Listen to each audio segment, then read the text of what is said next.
गांव के किनारे पर एक पुराना कच्चा मकान था।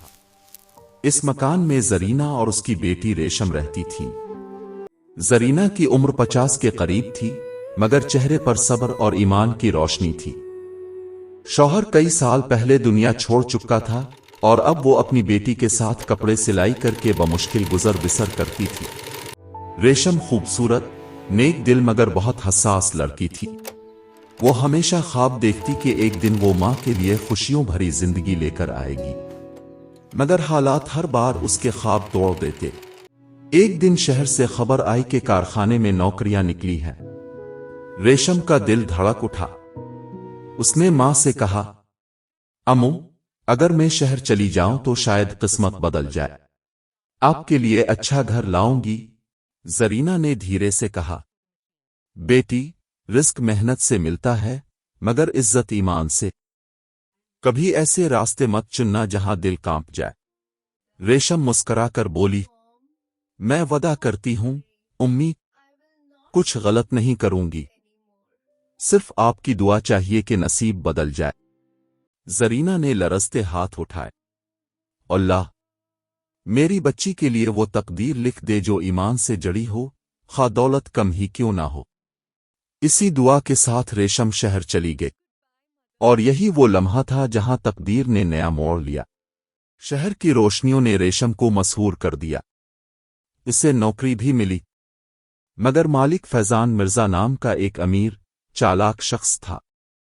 वो नर्म लहजे में बात करता, मगर इसकी नजरें कुछ और कहती थीं। इब्तिदा में रेशम को इज्जत मिली, तनख्वाह वक्त पर आती, मगर चंद हफ्तों बाद हालात बदलने लगे। फैजान अक्सर दफ्तर में देर तक रोक लेता, गैर जरूरी बातें करता और कहता, तुम बहुत काबिल हो, तुम्हें आगे बढ़ना चाहिए, अगर मेरे साथ रहोगी तो तुम्हारी जिंदगी बदल जाएगी। रेशम के दिल में खौफ और कश्मकश दोनों थे। उसने उम्मी की नसीहत याद की, मगर गुर्बत का साया इसके दिमाग पर छाया हुआ था। एक रात, जब सब लोग जा चुके थे, फैजान ने रेशम से कहा, मैं तुम्हें बहुत ज्यादा तरक्की दूंगा, बस एक छोटा सा राज रखना होगा। रेशम की आंखों में आंसू आ गए। वो समझ गई ये तरक्की नहीं, जवाल का जाल है। वो फौरन वहां से भाग निकली। घर आकर उसने उम्मी को कुछ नहीं बताया, सिर्फ इतना कहा कि उम्मी, मैंने नौकरी छोड़ दी है। जरीना ने चेहरे पर हाथ रखकर कहा, बेटी, तुमने अपना ईमान बचाया है, यही सबसे बड़ी कमाई है। अल्लाह तुझे वो देगा जो दुनिया नहीं दे सकती। मगर हालात सख्त होते गए। कई दिन फाके रहे और फिर रेशम बीमार पड़ गई। जरीना ने दिन रात जाग कर तीमारदारी की, मगर दवा के पैसे भी न थे। एक रात जब रेशम गुनूदगी में थी, जरीना ने रोते हुए कहा, या अल्लाह, अगर मेरी दुआ में कुछ असर है तो मेरी बच्ची की तकदीर बदल दे। मेरी उम्र, मेरी सांसें, मेरी किस्मत, सब उसे दे दे। ये दुआ आंसू बनकर जमीन पर गिरी, मगर आसमान ने सुन ली।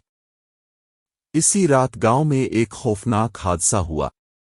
जलजला आया, कई घर जमीन बोस हो गए। जरीना का मकान भी टूट गया।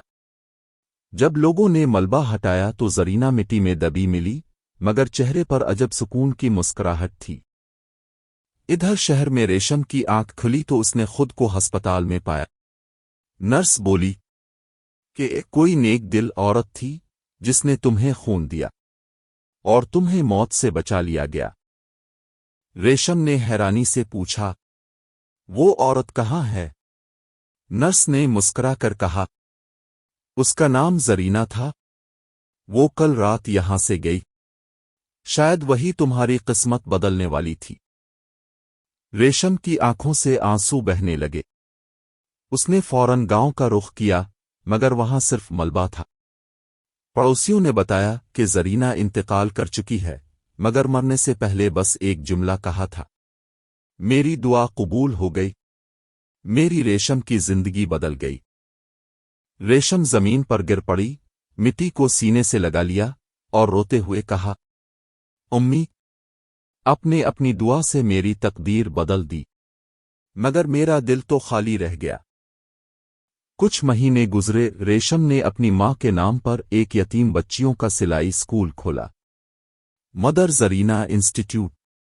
وہ دن رات کام کرتی، مگر اس کے دل میں سکون تھا۔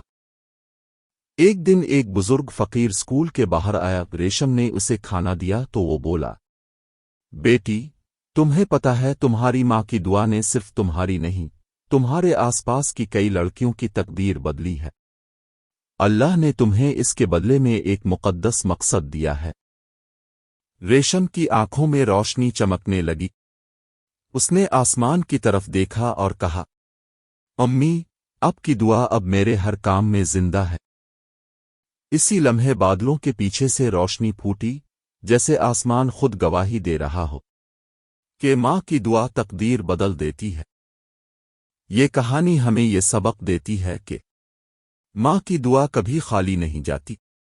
وہ دعا کبھی دیر سے ضرور اثر کرتی ہے، مگر زائل نہیں ہوتی۔ ایمان اور عزت سب سے قیمتی دولت ہے۔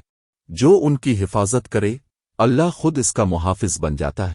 تقدیر بدلنے کی طاقت صرف سچی دعا اور نیک نیت میں ہے۔ قربانی محبت کی اعلیٰ ترین صورت ہے۔ زرینہ نے اپنی زندگی دے کر بیٹی کو نیا جنم دیا۔